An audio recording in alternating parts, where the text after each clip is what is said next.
Okay, so question number 7. What types of intermolecular forces are expected between this molecule? Indicate with a yes or a no. Dipole forces, induced dipole forces, hydrogen bonding. Okay, so let's try to draw out this molecule. We have CH3, CO, and then NH2. So our Lewis structure might look like the following. Here we have our CH3 group bonded with a carbon that has a double bonded oxygen, or a carbonyl, and this is bonded to an NH2 group.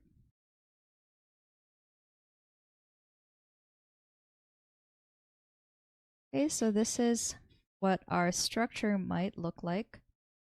And they want to know what types of intermolecular forces are exerted between these molecules.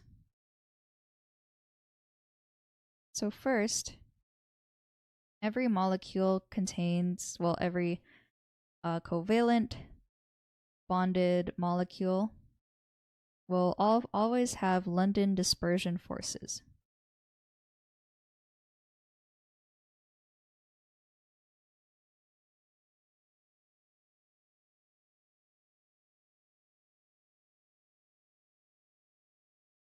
So these are temporary dipoles that are formed within the molecule. And if we look at the structure of our molecule, you'll see that the carbon is bonded with an electronegative oxygen. So we can draw a dipole moment going towards the oxygen. And we have nitrogen that is also more electronegative than our hydrogens. So we can also draw some dipole moments this way, showing partially negative sides and partially positive sides.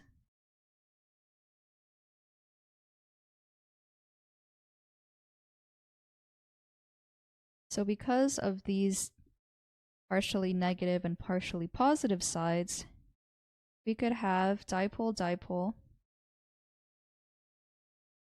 forces as well.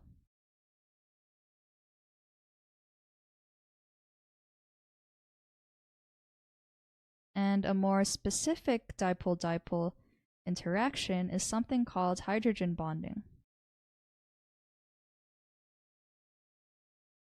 And in order for hydrogen bonding to occur between molecules, we need hydrogen that is bonded to a more electronegative element.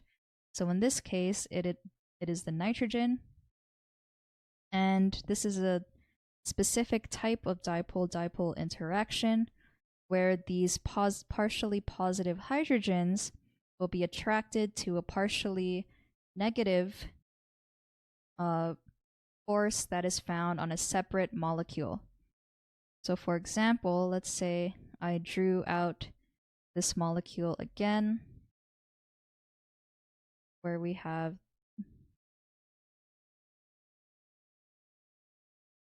this partially negative oxygen.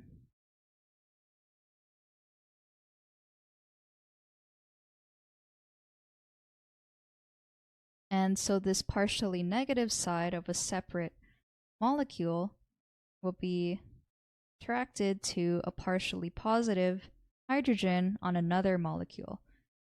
So this is called hydrogen bonding. Okay, so now let's see what the junior tutor said. The intermolecular forces greatly influence the properties of a compound.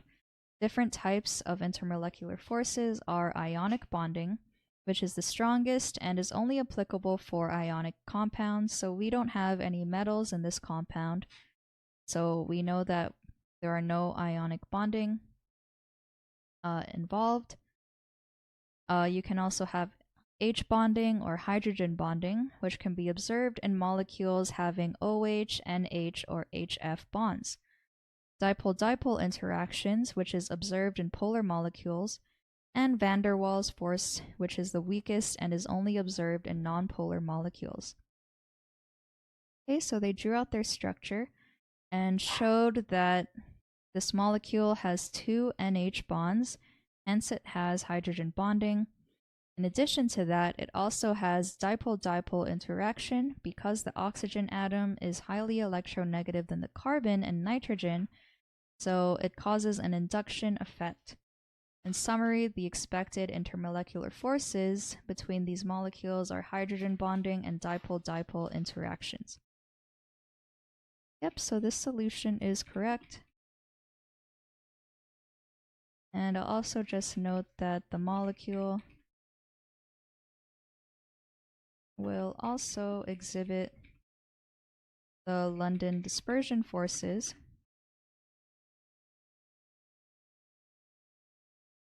and like what they mentioned at the top, van der Waals forces.